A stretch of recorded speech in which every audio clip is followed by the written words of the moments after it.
Good day, folks, and welcome back to the channel. And today, we are going to talk about the 40th anniversary of the Softail. But before we jump into that, we need to check out our viewer bike for the week. This is Rod's 2018 Fat Boy.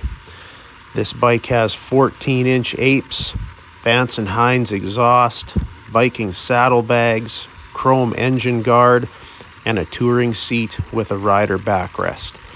And I would be remiss if I did not mention his Emery Accessories oil cooler guard. And if you're interested in a guard like that, I've got a video on them on the channel. But thanks to Rod for sending that in. And if you would like to see your bike in a video, send me a pic and I'll get it up on the channel. My email address is in the description to this video. So, 40 years of the Softail. Some of Harley's best bikes have come in this format.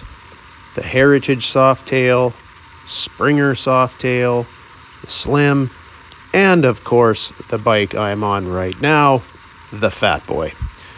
We also now have models that have become Softails, such as the Lowrider S.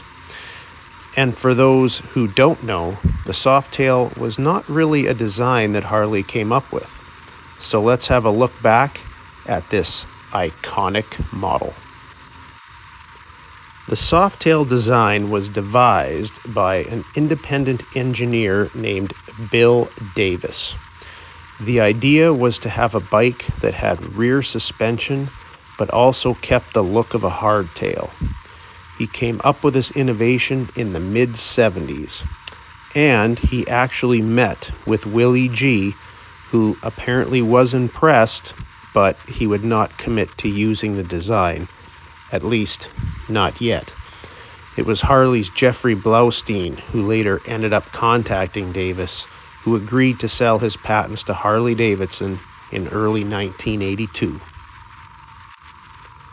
Now, the basic design of the Softail had a pivot point on a triangular swing arm, and instead of having twin rear shocks that were exposed, the Softail had the rear shocks tucked out of sight under the gearbox.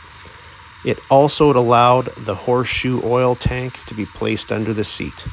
This gave the modern bikes the look of an older era.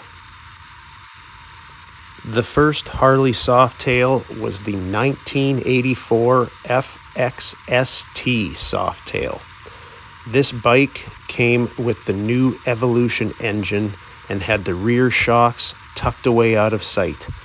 It had that classic look of a hardtail with the benefits of a swing arm and suspension. It quickly became a popular model for the company. As time went on, Harley introduced more models to their lineup. As I said before, some of their staples became long-time favorites, such as the Heritage and the Fat Boy.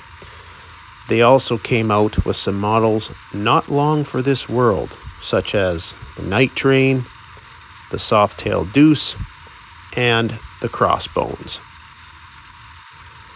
The Softail went through a few changes over the years, but by far the biggest came just 6 years ago in 2018. And that was the introduction of the monoshock.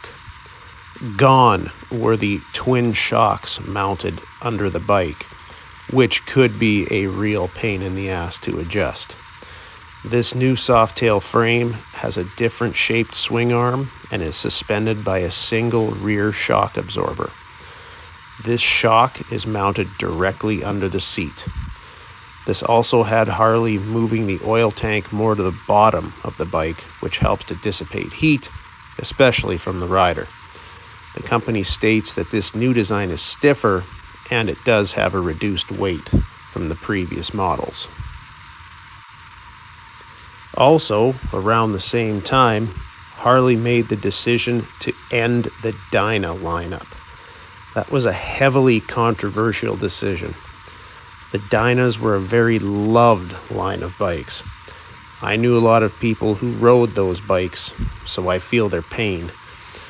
Some of those Dynas, such as the Street Bob and the Lowrider, now became Softails, and this remains the same to this day. No more Dynas, just Softails. Now, I love the Softail, but of course, I'm a cruiser guy. I've never been a Dyna bro. It seems these days that all Harley cares about, though, are the big touring bikes. But if you've watched this channel before, you know that I am a fan of the Fat Boy. I've also had a Lowrider S, but for me, the Fat Boy is the definitive Softail. But how about you folks? Are you guys fans of the Softail? I personally think Harley should have done more to honor the design this year, but they do not seem interested in things like that unless the bike has glide at the end of it. And the Road King's anniversary is a prime example of that. Anyway, that is it for today, folks. Hope you guys have a good week, and we will catch you in the next one.